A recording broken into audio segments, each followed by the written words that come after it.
ગુજરાત યુનિવર્સિટીમાં એક્ઝિક્યુટિવ કાઉન્સિલની નિમણૂક મામલે હોબાળો મચ્યો છે।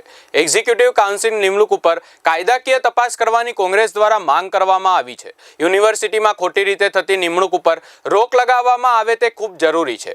યુનિવર્સિટીના કાયદાનું ઉલ્લંઘન કરવામાં આવ્યું છે, જ્યારે બીજી બાજુ અમદાવાદ ગુજરાત યુનિવર્સિટી મામલે ડોક્ટર નિર્જા ગુપ્તા વીસી ગુજરાત યુનિવર્સિટીનું નિવેદન સામે આવ્યું છે। તેમણે કહ્યું જીસીસીઆઈના ભલામણ પત્રની કોઈ જરૂર નથી। તેમણે જીસીસીઆઈના ભલામણ પત્રની કોઈ જરૂર ન હોવાનો દાવો કર્યો છે। તેમણે વધુમાં જણાવ્યું જીસીસીઆઈના ક્વોટામાંથી અમારે એક સભ્ય લેવાનો હોય છે, એવો નિયમ નથી કે અમારે તેની ભલામણની જરૂર હોય।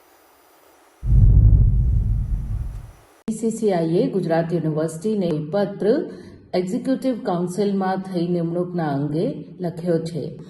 આ સંદર્ભે અમારું એટલું જ કહેવું છે કે એક્ટ મુજબની જે જોગવાઈ છે એમાં જીસીસીઆઈ પાસેથી કોઈ પણ નોમિનેશન માંગવાની જોગવાઈ નથી અને કુલપતિ પોતે Gujarat chamber of commerce and ઇન્ડસ્ટ્રીમાં જે સભ્યાંકિત હોય એવા એક મેમ્બર જેનો ફિલ્ડ બિઝનેસ એન્ડ ઇન્ડસ્ટ્રી હોય એને નામાંકિત કરી શકે છે। પણ ત્યારે ઉચ્ચ શિક્ષણ મંત્રી શ્રી અને ભાજપાએ બહુ ડાય વાત કરીને શિક્ષણ વ્યવસ્થા સુધારવા, રાજકારણથી પર કરવા માટે અમે આ બધું કર્યું છે, પણ હકીકત સામે આવી છે કે ગુજરાત યુનિવર્સિટીમાં જે એક્ઝિક્યુટિવ કાઉન્સિલની બારોબાર સભ્ય તરીકે નિમણૂક થઈ, જેનું પ્રતિનિધિત્વ જે સંસ્થાનું જે સંસ્થા પણ ના લખે છે કે અમે આવું કોઈ નોમિની નથી મૂક્યા, તો આ નોમિની કેમ બારોબાર થાય છે?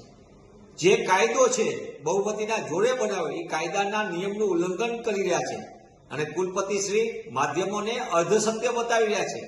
એમની નોમિનેટેડ કરવાની એમની સત્તા છે, પણ ગમે તેને નહીં, એના માટે પણ ધારાધોરણો છે। તેવા સંજોગોમાં આ સંપૂર્ણપણે ગેરબંધારણીય ગેરકાયદેસર નિમણૂક ઉપર તાત્કાલિક તપાસ થવી જોઈએ।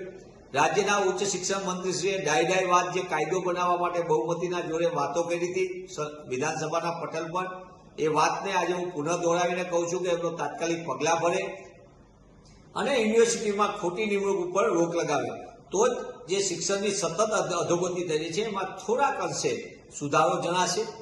પુનઃ હું જે ચેમ્બર ઓફ કોમર્સ ના કાગળપત્ર જે સામે આવ્યો છે એ પત્રમાં પણ સ્પષ્ટપણે છે, એટલે આ સમગ્ર ગોઠવણ ઉપર જ્યારે ખુલ્લી પડી ગઈ છે ત્યારે કુલપતિશ્રી કોના દબાણ હેઠળ આ નિમણૂક કરી છે, કોનો આદેશ હતો, એ આદેશમાં કેવી ગોઠવણ થઈ, આ ગોઠવણનો ઉલ્લેખ એમને કરવો જોઈએ અને કાયદાનું ઉલ્લંઘન કોના કેવાથી કર્યું છે તેની પણ તપાસ થવી જોઈએ।